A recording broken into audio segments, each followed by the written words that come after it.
Got a gold mine right in your face, but you wouldn't even looking for it, yeah. Alright, we are back with another episode of Goldmine Mondays. I'm your host, Billy Slum. I almost forgot my own name, y'all, my bad. It's been a long day. Today is a special episode for me because I have a very special guest to my left here. I call him Big Step, but the world knows Mama Slum. So thank you for being here today, Mama. Thank you, Lord. I appreciate it. You don't want to get away with calling. Yeah, I know. Calling me that on camera. It's all right. So we're gonna dig into. Of course, she was trying to get me to give her prep questions and all. I don't really do that. I just kind of go off of what I feel, and I talk about life. We talk about music. That's pretty much the gist of what I do as far as my little show. But today we're gonna talk about your life and maybe some of the soundtrack to your life. But before we get started, I do want to get you to confirm some things, right? Okay. I tell these stories all over, whenever I do interviews, and some people think I be fabricating and stuff like so. One thing I gotta get you to confirm the shooting in Bird City. Yes. And I might got a detail like a little fuzzy as far as like whatever show me and grandma was watching, but I just remember being a young kid and I could tell something was wrong. I didn't know what was going on, but I just know she got tense and the atmosphere changed, and it was like, so confirm.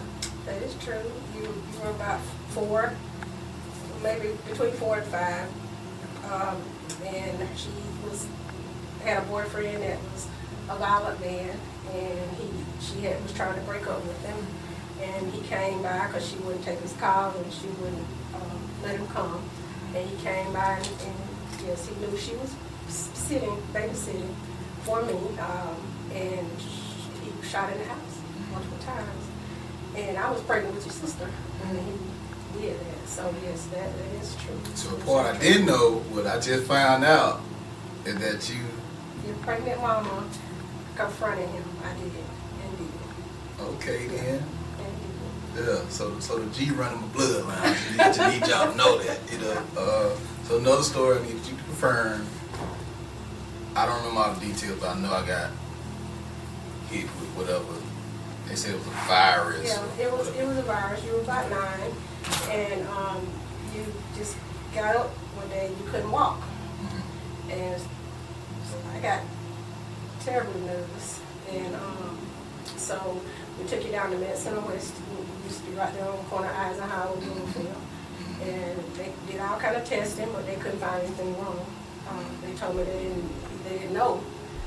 They just felt like it was a virus and it would wear off. So that's what I had to go home and, carry you to the car because you couldn't, you were a big kid, had to carry you to the car and get you in. And so for me as a mother, I was very worried, very concerned. And you stayed about that way about a week, a little bit better than a week. And then you started slowly gaining your ability to walk, on your own without our assistance. And took you to the doctor, and he said everything was fine. He didn't know what happened, but everything was fine. So I don't be making this up. Not making it up. I'm not making it up. Okay, so enough about me. All right. People hear me talk about you and the dynamic of our relationship all the time, but they never get to hear from you and your story. So, what was life like for you growing up? You from Pleasant Hill? I am from Pleasant Hill. And we moved to Bird City. What was life like for you in Pleasant Hill growing up? Life was pretty decent for me in Pleasant Hill growing up. I mean, we didn't have my mom was a very strict mom. You know that. She didn't allow me to go and do a lot of stuff that, a lot of the children were doing, young ladies were doing. I pretty much stayed in the house and stayed on the porch. You couldn't go out the porch, so when I was able to get away, then my aunt came to get me and, take me to skate or whatever, we went skating or whatever. But that was it. For me, it was home, church, school. Home, church, school. That's it. Okay. So that was my life. You know, I had some other. I lived with my mom. My brother, I have a brother. You know, your uncle, but he didn't live with us. So I lived with my mother and her husband, which was my stepfather.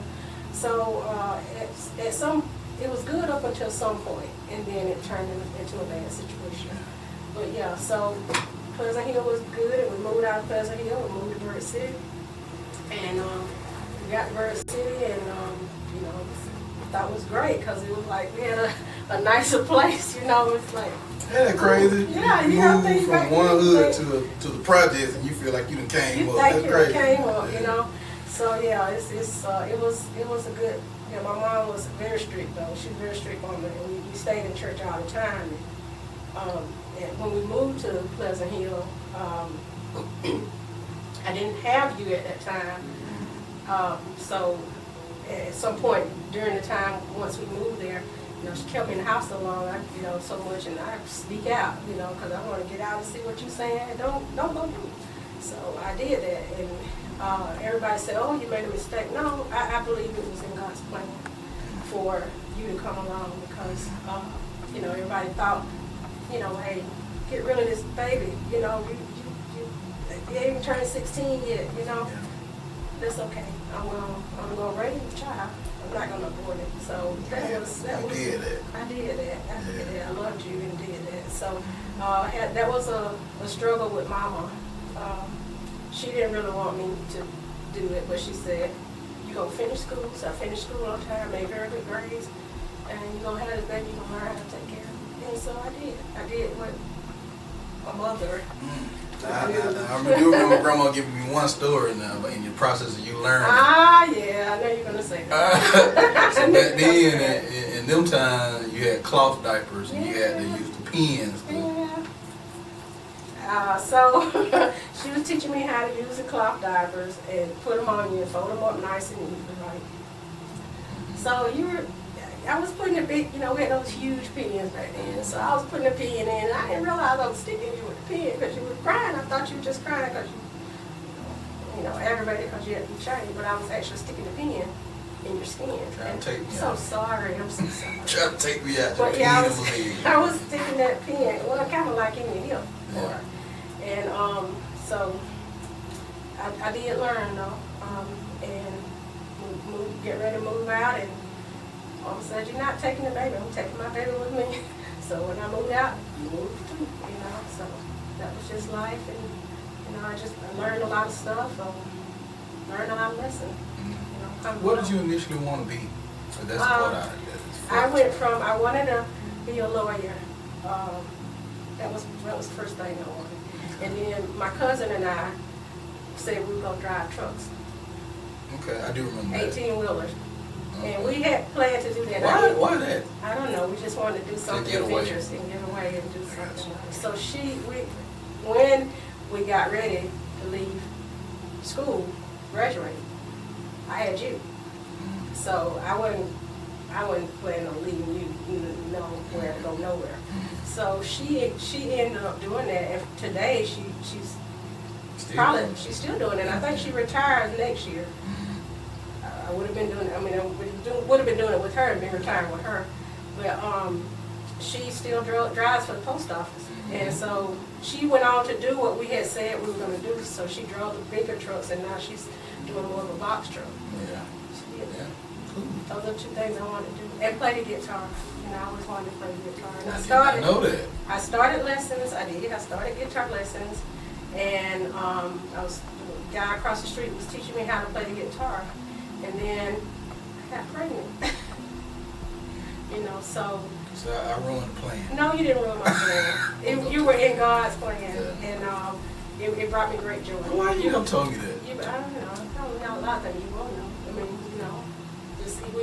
That's the purpose of doing this stuff like this. Just get it. Okay. I took some lessons. So you had an interest in music. I did. Yeah. Never been a singer, but I wanted to play an instrument. Okay. So that leads me to another question. So yes. pinpoint that. Why do you think Grandma was so hard on you? I think because she had. I think that how she grew up. her mother, when she grew up, her mother left her Right, I told that story too. with somebody that she barely knew. Yeah. Because her mom was a young mom, and she already had my uncle, who was 2 years older than my mother. So she had him, and she couldn't take care of both of them. Yeah. So her granddaddy took him, and she went and asked this lady, which we call Mom, you want a baby? And she gave my mama to Miss Bernie, and she raised her. But she was very mean to her, and as well as me, because she didn't like my dad, so she was mean to me. But she treated my brother very well. That was, her baby. So I think my mama was pretty much trying to protect me from life, world and things that had happened to her, or she knew what guys would do, being naive, what would happen. And also, being in the church, we got a lot of, we had Pentecostal church, you pretty much in a box, so that was what we kind of went by, so. So did the church spark your interest in music? No. All right, so that's what I'm getting to. So what was the soundtrack to Young Step's life? I love music. I used to dance all the time. I know y'all laugh at me because y'all thought, Mommy can't dance. But before I stopped dancing for a long, long time, but I used to dance all the time when I was young.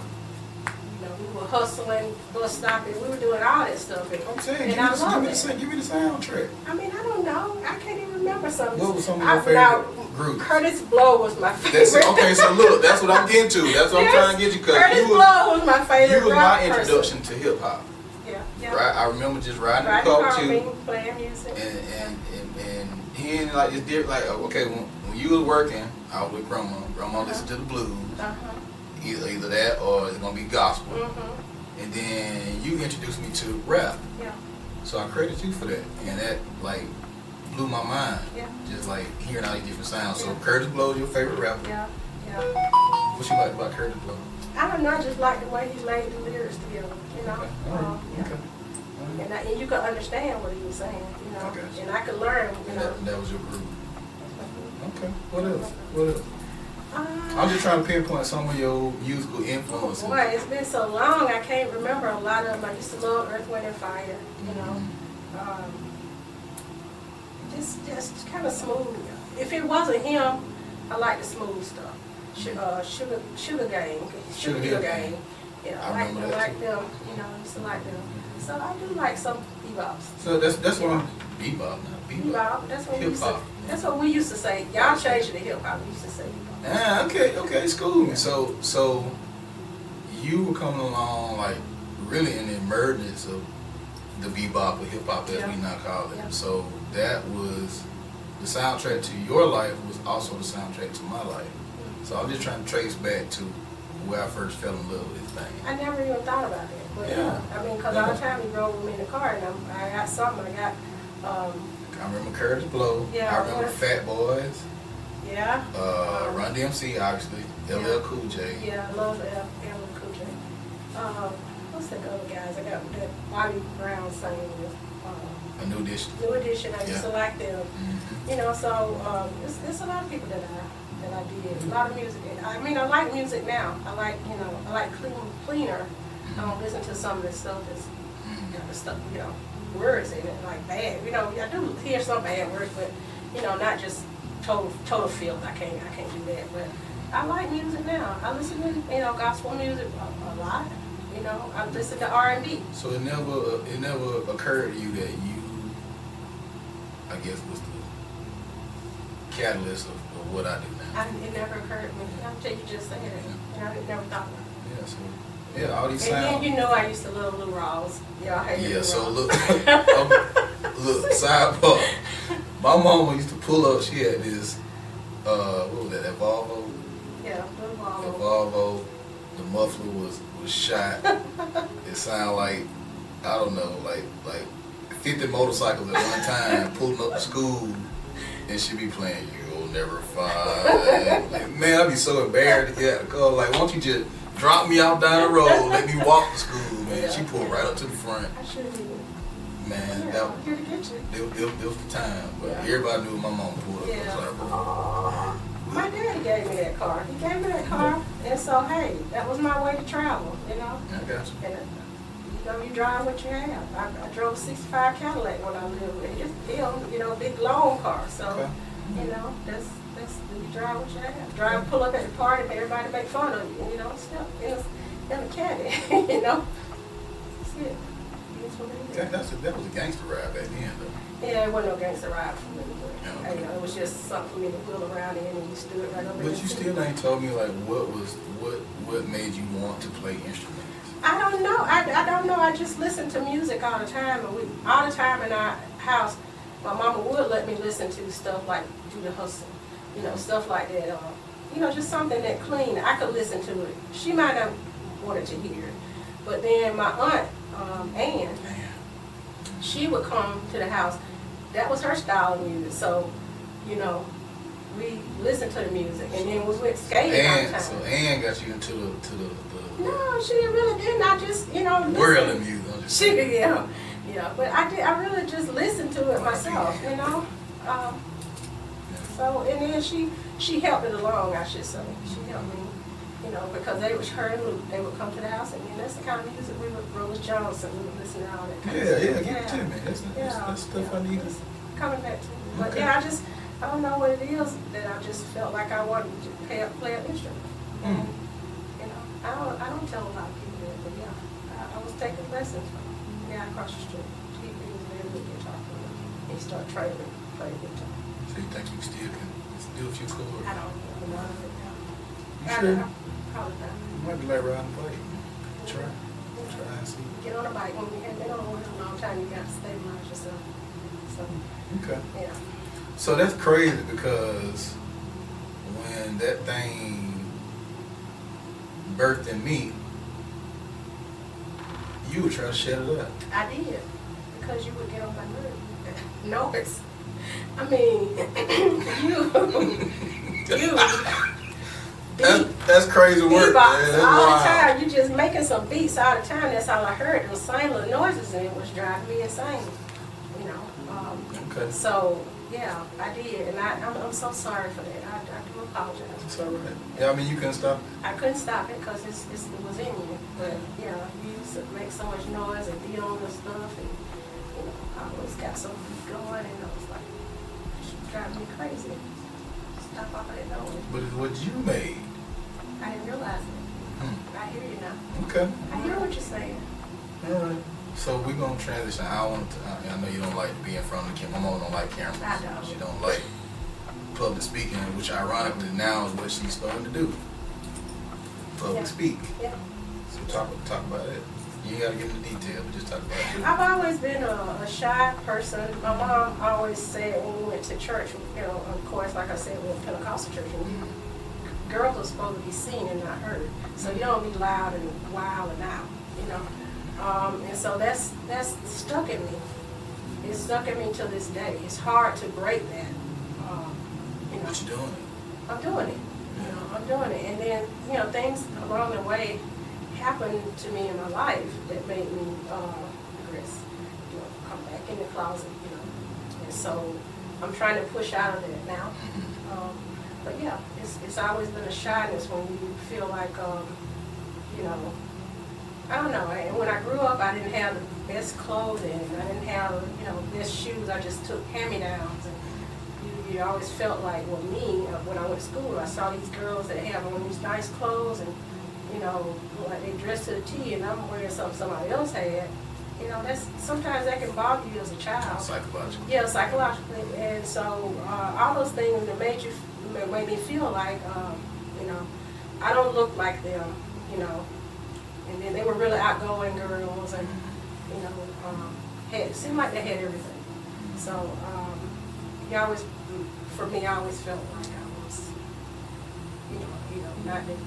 not the pretty girl, and not the, not the it girl or whatever. So I was always in the shadows. I was okay with that, but it did do something to me. But I stayed in that, and I stayed in that for a long time. Even so I applaud you now because you're stepping out. I'm trying to step out. So I feel like it's what you call I call it a freedom journey. Okay. You reclaiming your freedom, reclaiming your, I guess, self-worth. Yeah. And you using that to encourage other women. So how do you feel about this newfound journey that the Lord has got you on? Well, all right, God. I just think that it is freedom. You know, it's very gratifying to be able to, for me, be able to help somebody else. You know, and tell them, because you know, people look at me and they think, you know, you always got it together. You don't seem like you sad. You know, I might have it on my face. You know, I go around to work and they think I'm okay. You know, and then I go to other places. They think you're always dressed, you know, nice, and you know, they think you never have any problems. You never had these kind of things. But if you hear my life story, you will want to cry. You know, things that I had. You got pregnant at 15, had you 6 weeks before my 16th birthday. So, dealt with things that girls shouldn't be dealing with. Yeah. Girls or boys, molestation. So all these things, it shapes who you are, and then if you stay there, it will keep you down.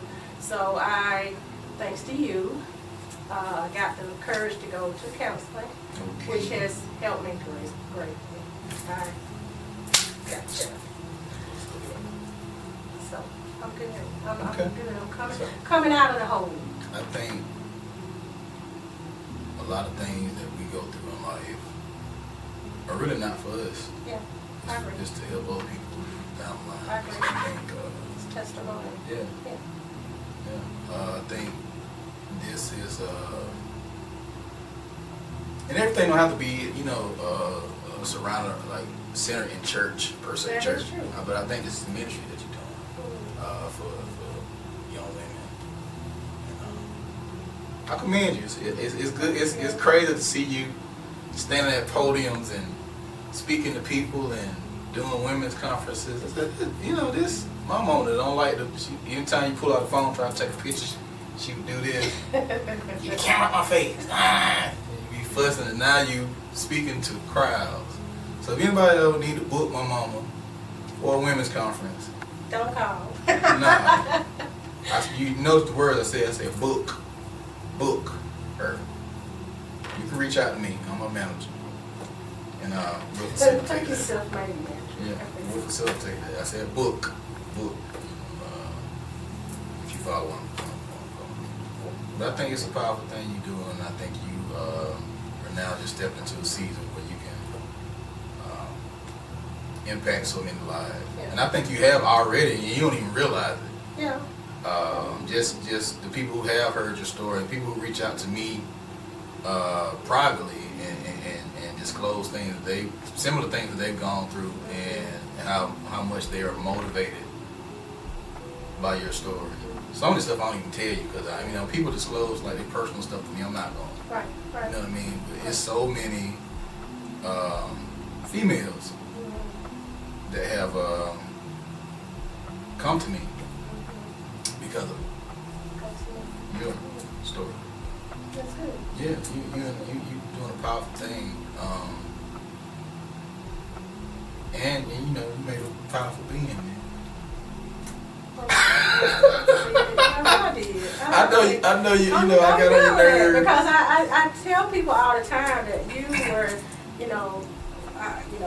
most humble.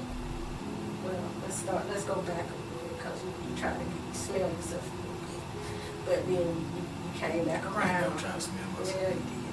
Okay. And you came back around, but you've always been very respectful, and so I applaud you for that because you could have been like some children I see, because I was a young mother. You could have just disrespected me, but I always try to carry myself where you could see an example of me. I have my moments. I never do it. Everything I did away from you. You found out later. Yeah, you did all that stuff in your head while probably you was looking at me because you were mad at me when I was No, I'm just talking about just like life in general, just like some of the stuff that I did in the street that you didn't know about. Stuff you told me, I just can't believe this is my son. You know, no. But I always kept it, respectful, Yeah. because that's the way we were raised. That's the way we were raised. That's right. So You always come back to those stuff. yeah, you did an awesome job. Thank you. And you are both of y'all, you and your sister. Looking at y'all do your last podcast, and it was great. So even though I know you say you don't listen to bebop no more.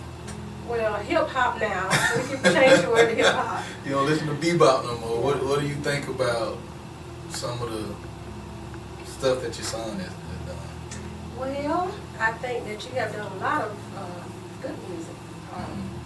You be honest. I do, and I do with you. Because I tell you, when I don't like all this nasty stuff and no cussing and all that cussing, you ain't got to say what you got to say without doing all of that, So that's my thing, You might have one or two words, but you ain't got to just feel the song. I don't think I ever been like no super filthy.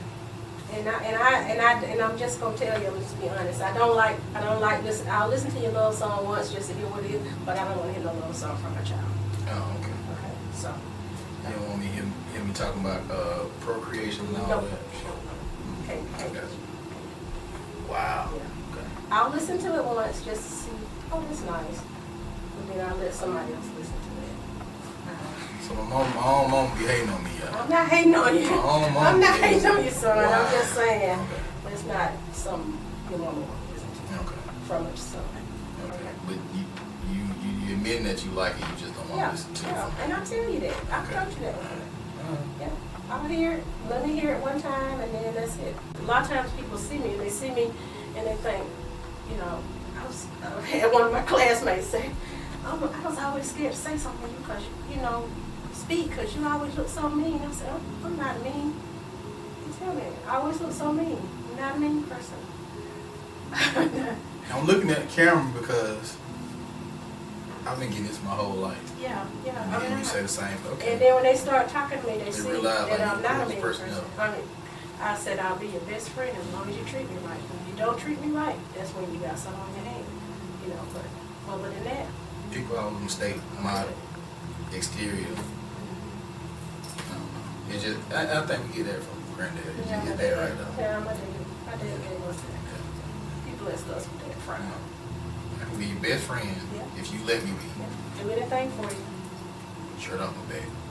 After that, Just don't. You know what I mean? don't go sideways. Right. And That's what I'm talking about. See, the G in blood, man. You see it here. I ain't gotta say too much. Okay. Anything else you want people to know? Like I said, I know you don't like talking, so I ain't gonna stretch. I don't like talking. But you're doing it though. Like I said, answering your question. I can see you doing this on a bigger scale. Yeah, I'm like glad for you so can many people. I'm glad you can see that. Thank you so much Yeah. for saying that. So this was one of my questions I did ask. What's something about you that people would be surprised to learn? Well, I just learned today that my mama played guitar. I did not know that. Yeah. That's one thing. I love,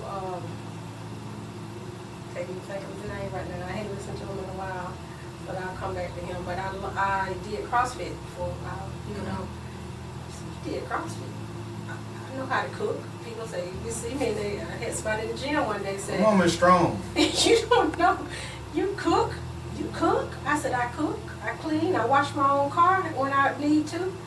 I do. Now I'm talking about physically strong, Oh, like yeah. for like lifting weights, and people don't know that. I can lift about 205 pounds. Okay then, killer. Bench about 110. Okay then, killer. All right, I dig it.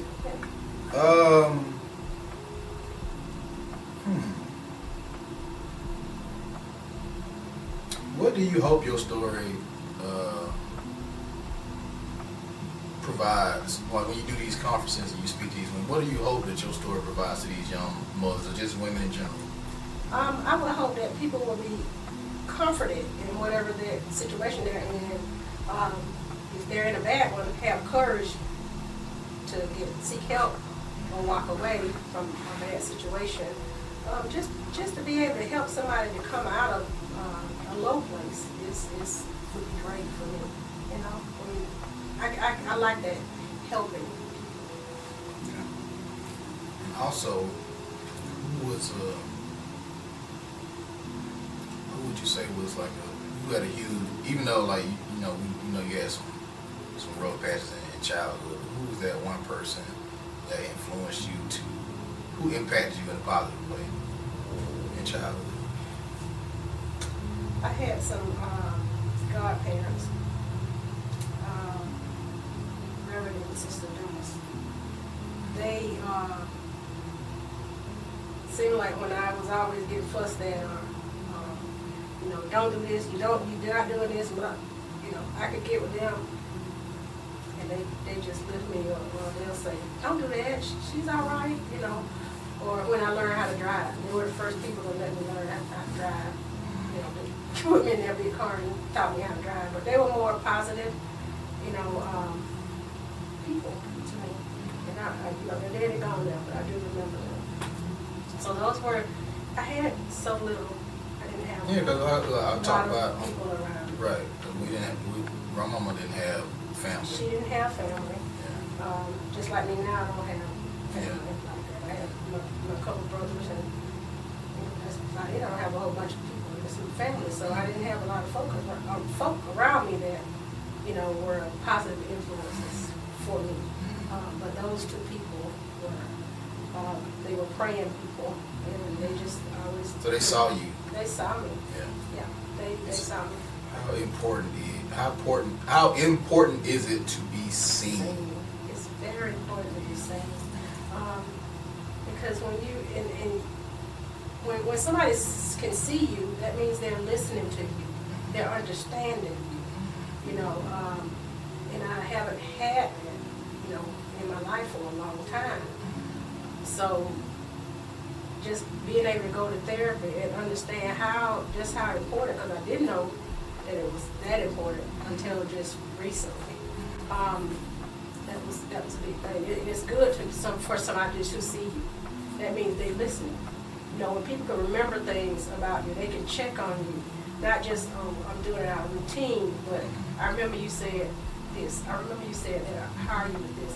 That means they are listening to me, making me feel worth something. Like I have some worth. And then, it makes me feel like I'm worth something. All right, well, we're going to go on this speaking engagement tour. See, can I arrange that for you? Okay. And we're going to expand beyond churches. 'Cause I think you have to meet people where they are. And I think you're a person that can transcend just beyond the church. Nothing wrong with speaking at churches. Yeah. Don't get me wrong. Ain't nothing wrong with speaking at churches and speaking to church folk. Ain't nothing wrong with that. But I think there's so many young women who need to be seen or need to be heard or need to have somebody they can identify with and been through some of the same things. I talk about this sometimes. We talk about, I know you said not church, but we just talked about this just recently in church, and I talked about this with, our first lady, like, you got a lot of young people. We talk about that that's out here, and, everybody didn't have a black and white life. You didn't have a mom and daddy, a nice house. You might didn't have a mom. You might didn't have a daddy. You might didn't have either one of them. So you, as you said, you have to meet people where they are. Yeah. And you can't just, dog somebody and down them because they're not in a place that you came from. Right. Or they don't have the situation that you had. Yeah. Like me, I had you young, and, a lot of people put me down for that. So you can't do that because you don't know what the mama ain't doing. No, my mama raised me right. It was my own choice. So your parents can raise you right, and you can make the choice to do whatever, you want to do. Or if you didn't have a guidance, you just choose whatever you think you want to do. But, you have to be able to listen to people, and you have to be able to not push some people in the mud because they got out there on drugs. You don't know what kind of struggle they get with. You know what I'm saying? Yeah, help. Let's help each other up and, stop stomping each other down and putting each other down. That's it for me. Okay. Well, I'm gonna see if we can facilitate that now. I was joking first. I know you're serious. I know serious. you. Yeah. I know When I you're put my serious. mind to something. Yeah, I'm sure you will. Yeah, you do it. Okay. Anything else you want to leave the people with? I just say I'm very proud of you because I'm gonna leave you with this. You as a child, you were very off to yourself, very different. I didn't ever think I would see you in this capacity because you didn't talk. I did. You were an angry child. I was. And so I am very, Why are you making this about me? I'm just very glad. I just want you said what I want to leave. Oh, all right. I want to leave that. It's your And I'm word. proud of you. Thank you. You Proud know, of you for too. stepping out of that box. And I'm proud of you for helping your mom to come out of that box. Yeah. Yeah. What we supposed to do, right? That's what it's supposed to do. Yeah. Yeah. Yeah. That's it. Nothing else? You got no album dropping? I Nothing? think I have to try. Yeah, Everybody loves Queen, by the way. Everybody loves that song. It makes me cry. When you come here. Even people who don't necessarily listen to rap music, yeah, that song touches them. So Yeah, I was hard on you. You didn't think I was a queen at one time, or because I was so. I always thought you was Queen. I just, I was protecting you, you know. I always thought you was Queen. I Let just, go a little bit. I always been a rebel soul. Yeah. So I was gonna do me regardless. Right. I mean, you know, I never disrespected you, but I No, was you always haven't. gonna. Yeah, that is true. I must say that is true. I was always going. Some stuff I just had to learn the hard way, but I Yeah. was always going to be me. Yeah. Even when you made me cry, you didn't know I'd be crying and worried about you. But I'm here now. You're here now. Eyes here. You's here. You turned out good. I think I like did. I it. turned out alright. Yeah, I think so too. I turned out alright. I made some mistakes, but I turned out alright. It was because of you. It's all right. So right back at you, kid. All right. Yeah. So that's it. Goldmine Mondays. I'm Billy Slum. This is Mama Slum, aka Big Step. We signing off. Got a gold mine right in your face, but you wouldn't even look in the phone.